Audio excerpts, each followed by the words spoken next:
وَلْتَكُنْ مِنْكُمْ أُمَّةٌ يَدْعُونَ إِلَى الْخَيْرِ وَيَأْمُرُونَ بِالْمَعْرُوفِ وَيَنْهَوْنَ عَنِ الْمُنْكَرِ وَأُولَئِكَ هُمُ الْمُفْلِحُونَ. Dalam kaidah ushul fiqih, ketika disebutkan sesuatu yang umum, yang khususnya tidak dirinci, maka itu hukumnya umum. Tapi kalau sudah dikhususkan pada satu kalimat, ditakhsis namanya, maka hukumnya berlaku khusus. Yuk kita bandingkan hadis Muslim nomor hadis 223. Oke? Kita bacakan hadisnya. Qala Rasulullah sallallahu alaihi wasallam, Rasulullah SAW satu kali pernah bersabda, as-salawatu ila as-salawat, wal jumu'atu ila al-jumu'ah, wa ramadan ila ramadan. Perhatikan, kaffaratun lima bainahunna malam takunil kabair. Salat satu dengan salat yang lainnya, misalnya subuh ke zuhur, ya. Al-jumu'atu ila al-jum'ah, Jumat ke Jumat. Jadi ada yang harian, ada yang pekanan. Wa ramadan ila ramadan, Ramadan satu ke Ramadan yang lainnya. Kafaratul lima bainahunna, bisa menggugurkan dosa di antara keduanya. Ya, jadi Anda nggak istighfar pun, misal itu dosa sudah gugur. Malam takunil kabair, selama bukan dosa besar. Jadi yang kecil aja. Ya. Lupa, misalnya kan melihat yang salah, jadi begitu Anda sholat, situ terampuni. Makanya ketika Anda sholat, Anda kan membaca doa ampunan dosa tuh. Sholat misalnya, iftitahnya baca apa? Allahumma ba'id. Al-Bukhari nomor hadis 711 dari Abu Hurairah, kan? Maka ketika Rasulullah SAW sholat, kata Abu Hurairah, sakata hunainatan, maka diam sejenak. Maka Nabi membaca Allahumma ba'id baini wa baina khatayaya. Yang lain baca apa? Wajah tu atau ini wajah tu? Yang ini wajah tuh angkat tangan. Halo? Yang wajah tuh? Yang gak punya wajah?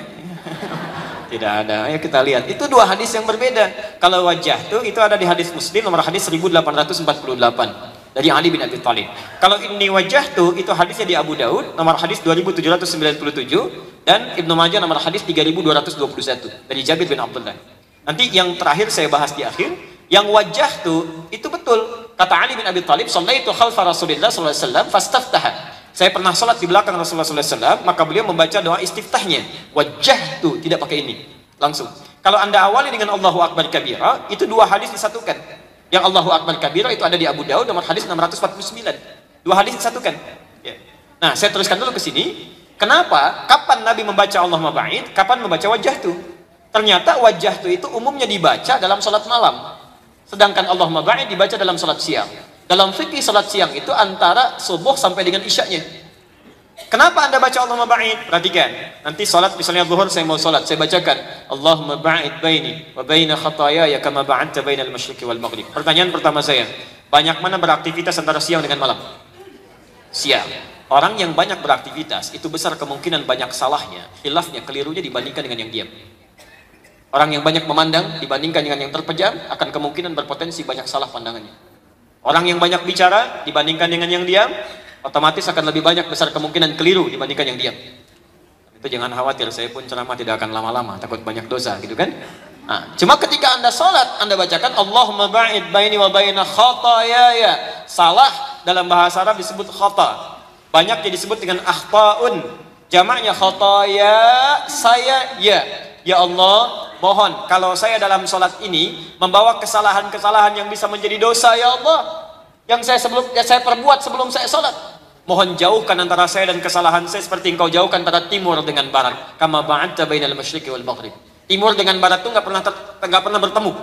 Maksudnya jangan pertemukan dengan saya, ya Allah, sampai di akhirat nanti saya nggak mau lihat. Dengan kalimat Anda seperti ini saja itu sudah menggugurkan dosa-dosa kecil yang terjadi. Karena itu ketika sahabat pernah melakukan itu, ini kan ada seorang sahabat datang pada Nabi mengatakan, "Ya Rasulullah, akim liya haddan, tolong hukum saya sebelum sholat zuhur." Nabi belum respon karena mau sholat. Begitu sholat, turunlah Quran surah ke-11 ayat 114, posisi paling kiri sebelah atas. Aqimis salata tarafain nahar wa zulafan minal lail innal hasanati yudhibnas sayyi'at.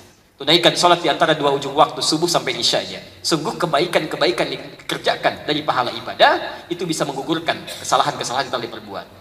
Nah, itu karena di hadisnya dikhususkan untuk dosa-dosa kecil, maka otomatis yang kecil hilang. Tapi puasa Arafah redaksinya tidak begitu. Yukaffiru sanatal madiyah wal baqiyah. Menggugurkan dosa setahun berlalu. Tidak disebutkan kecil atau besar. Artinya jangankan yang kecil, dosa besar pun berpeluang untuk diampuni. Tapi tidak semua yang puasa Arafah bisa mendapatkannya kecuali menjalani sesuai dengan sunnahnya. Bagaimana sunnah petunjuk puasa Arafah? Nah, nama Arafah ini sebetulnya bukan ingin menginformasikan waktu, tapi cara.